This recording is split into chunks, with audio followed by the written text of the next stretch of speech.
Buhay Amerika! Good morning to my family at mga kapatid in Christ. Today's video is part 2 of our dream farm in Candabog, Lubok, Bohol, Philippines. Before that, we will have our meditation and devotional. It's John 1:12. But as many as receive him, to them he gave the right to become children of God, even to those who believe in his name. So let us pray. Father God, thank you for Jesus. He is risen. He died for our sins. Happy Easter.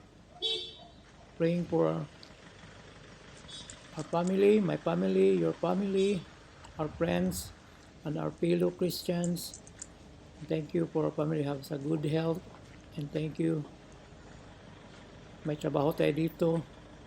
In Jesus' mighty name. Amen. Ito ang update sa Narrow Fat Farm. Yun, may gate na siya. Yung may gate, tapos pakaliwa ka, madaanan mo yung bahay ng biyenan ko.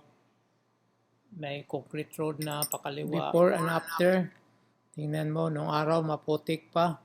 Ngayon concrete na siya. Ang ganda na, makapasok na yung sasakyan papunta sa farmhouse.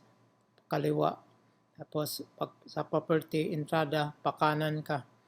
Maganda yung vegetable garden yung sa kanan rin. Yung sasakyan mo nandun sa loob sa farmhouse mo.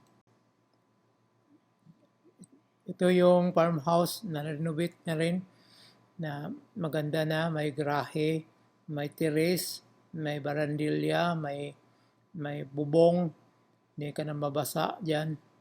Saka may tangke, may dirty kitchen. Yung kamote field, yung rice terraces, maraming kasaba, kamote, yung balon, na concrete na rin, yung balon. Tapos yung hilly part, tinanim naman ng maraming saging. Yung anak ko si Joss at saka si Ackroyd, nagtatanim ng saging yun. Yun, you'll reap what you sow. Maraming saging na saba. Saka cucumbers, yun, tanim ng cucumbers. Tapos yung sweet corn, yung dragon fruit. Yung dragon fruits, marami dyan. Pasyal kayo sa farm, before and after ito.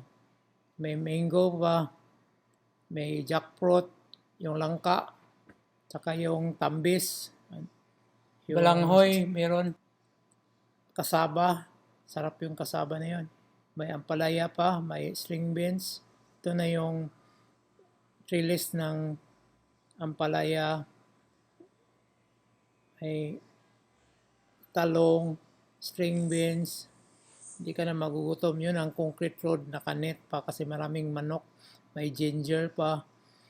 Meron kang kabilang kamote field. What a blessed. Thank you, Lord.